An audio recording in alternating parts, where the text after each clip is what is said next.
Assalamu alaikum. How are you professionals? I hope you all fine.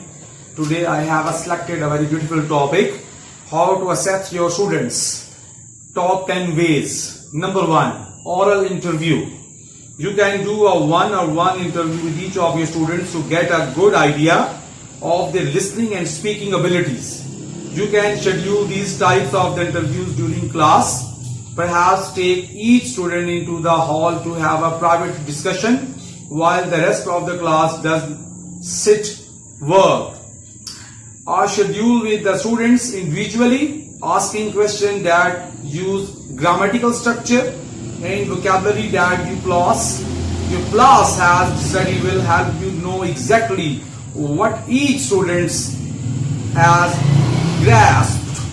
Don't penalize the student for not knowing content if or she can compose grammatically and situational correct statements or questions in response to your questions.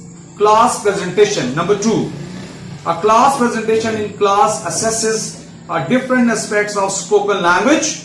When you ask a student to speak in front of the class, he is able to prepare and practice what he wants to say. He can also research information on his topics. In this case, the grade you give your students should be based on both the contents and presentations. Role play. Another way to assess your students' speaking abilities is by having them perform the role plays in the front of the class. By giving them a situation and roles to play, you can see how creatively your students are able to use the language with one another.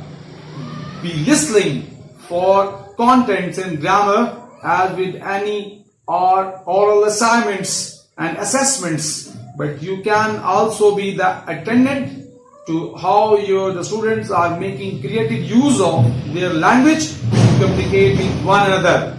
Even if they show the grammatical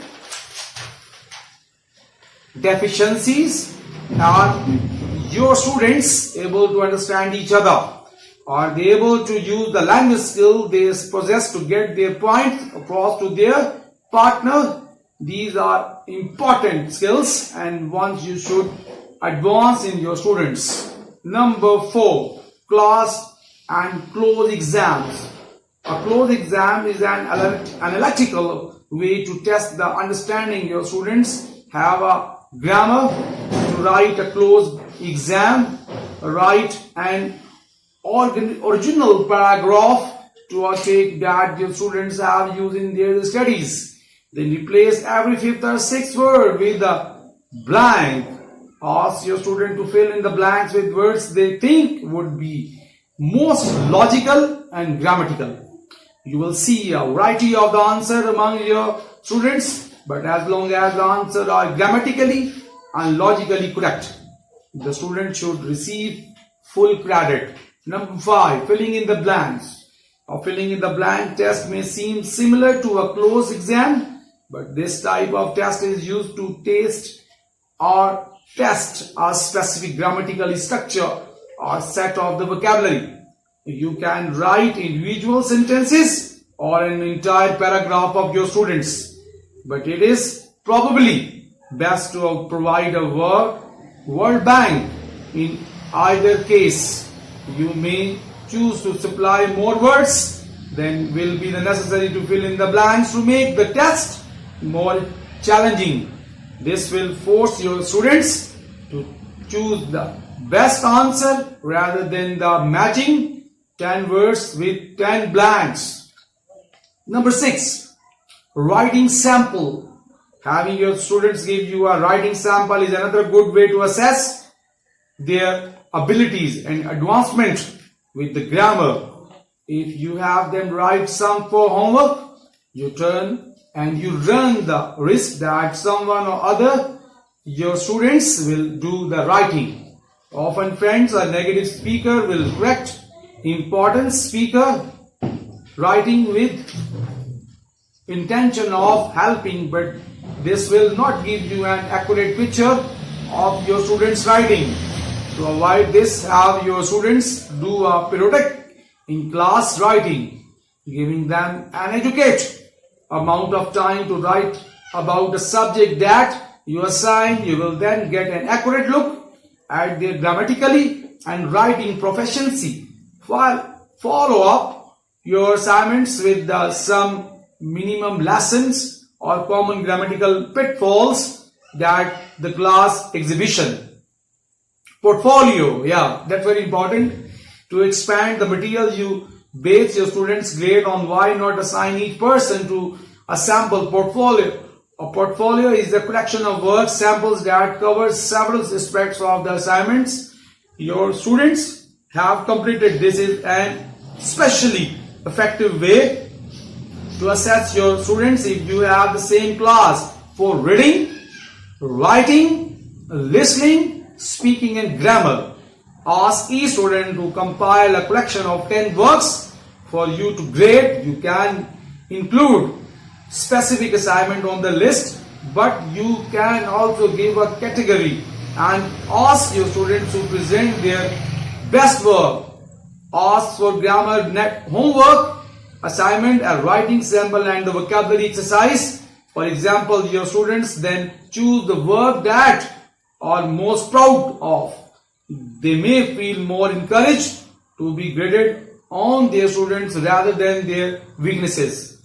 Number 8, online quiz. You don't have to spend as much of your class time assessing your students as they often necessary in the past. With the extensive collection of online resources for ESL, emotional social learning students, you can require your students to spend time at home or in a language lab period working on exercises and quizzes available online. Have your students point out their final scores or emails them to you. In so doing, your students will still get feedback on their work and knowledge, but you will not have to give up valuable class time for it happen. Yeah. Professionals. Number 9, multiple choice exam. Sometimes the classes are often the way to go when assessing your students. If you choose to give a multiple choice exam, keep these pointers in mind when writing the questions. Make sure all the answers are grammatically correct. Your students should not be able to eliminate an answer based on the grammar alone, unless, of course, that is what you are trying to test. Also try to keep all the answer choices around the same length. If you choose to include the options, all of the above or none of the above, make sure they are options for additional questions. If you keep these tips in mind when you write your multiple choice quiz, you will get better results from your students. The number last, very, very important, true-false quiz. Yeah, the true-false quiz is also classic that is used by the most teachers. When you use this tip of and the type of test, do not trick questions that focus on minor details. Even more important, have your students correct the questions that they say are more important, that they say are false, if they are making the correction rather than just identifying the mistakes. You will make sure you are answering from what they know rather than making a lucky guess. You can assign 1 point to each answer and another point to each correction on the test. That's very, very important points. Now look at the board. Yeah, today we have discussed what we have a topic today. How to assess your students. Top 10 ways. Top 10 ways we have. Number 1, that's very, very important, oral interviews. Yes. Number 2, class presentation, very effective. Role play. Yeah, each student has ability, so how he can play an important role to create a good environment in the class. Close exams, filling in the blanks, writing sample, portfolio, online quiz, multiple choice exams and true false quiz.